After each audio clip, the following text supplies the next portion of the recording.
Did you know that some of the most valuable assets to be sold are sold at live auction?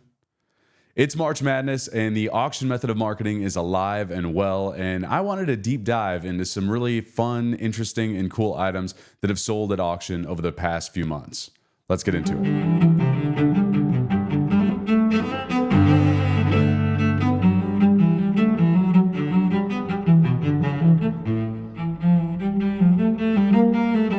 We're kicking off our list on two wheels.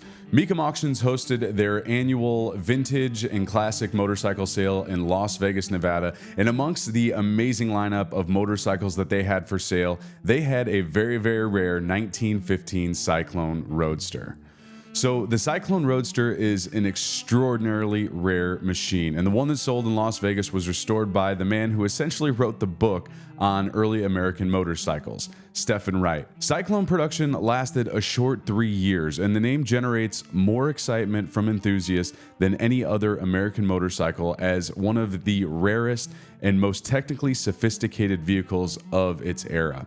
The Cyclone's reputation began with the brand's debut in 1913 as the first overhead camshaft motorcycle built in the good old US of A. Cyclone built an instant reputation with racers, but it sold very few machines, and it's reckoned that only 5 Cyclones in racing configuration survive to this day, and perhaps only 14 machines from Cyclone remain in total. To encounter a Cyclone available for sale is like the holy grail for motorcycle collectors. And that was represented in the competitive bidding for this motorcycle. Competitive bidding brought the price of this motorcycle up to $1.32 million, which is absolutely amazing. Definitely a record breaker. Congratulations to the consignor and great job to Mecum Auctions.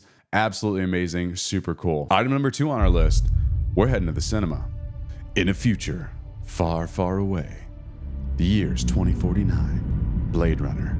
No, this isn't the rendition starring Harrison Ford. This is the 2017 rendition starring Ryan Gosling. So Ryan Gosling is the main character of the film, and his name is Officer K.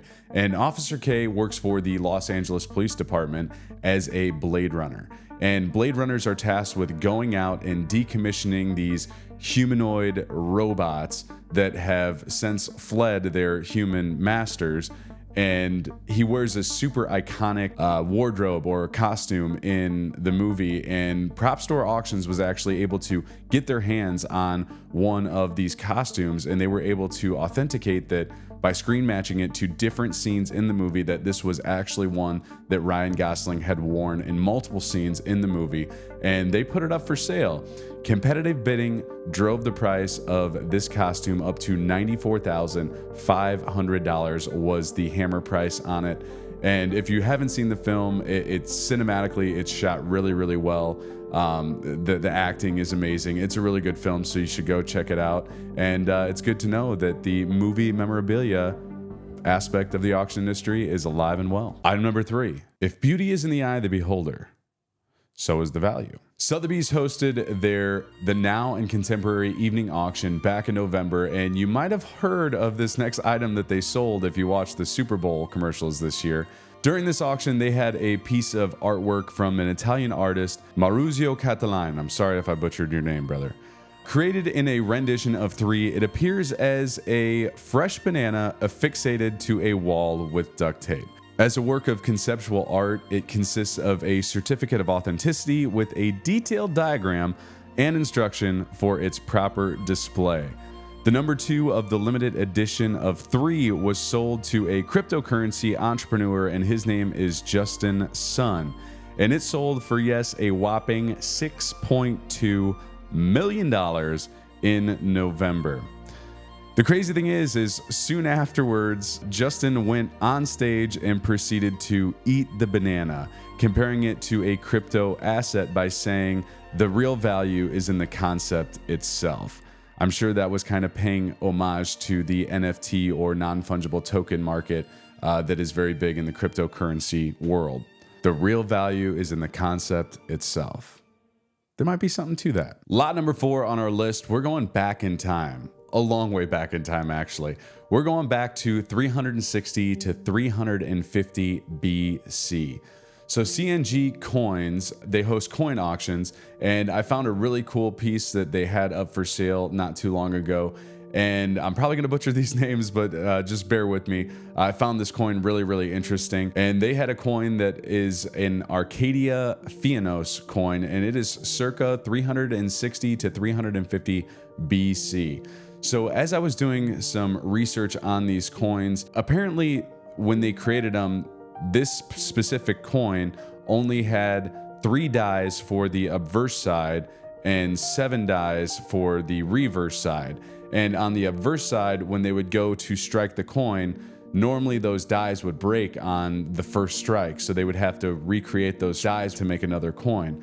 So it's believed that these coins were created to pay mercenaries in the tumultuous years of 360 BC when war ravaged across Greece. If you look at the coin, you can see the detail and the artistic style, the fine engravings. And this was really the civic pride that was at the core and design and production of classical Greek coinage.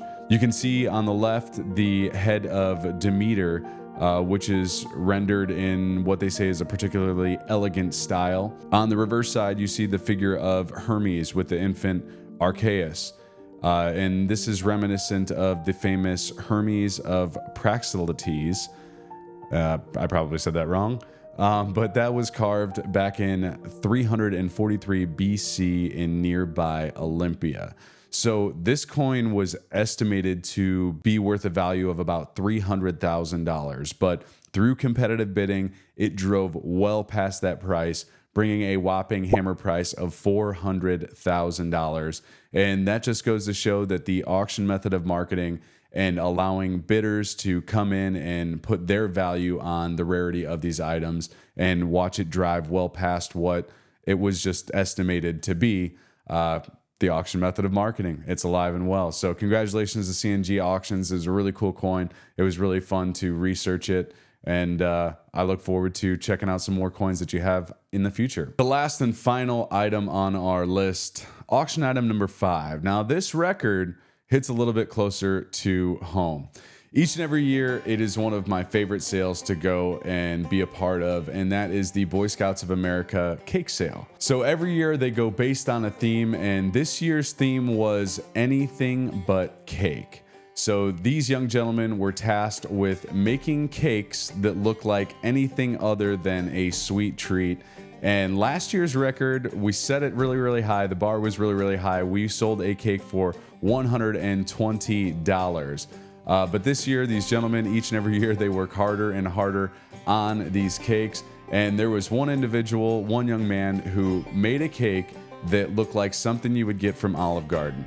He made a spaghetti and meatball cake and put it in a tray that looked like it was carry-out. You could not distinguish that this was a sweet treat whatsoever. And competitive bidding in the room shattered our record from last year. And this cake brought $215 at live auction. So congratulations to all you hardworking men, young men, future leaders of our community, for making these cakes and raising money for your scouts and your different tribes.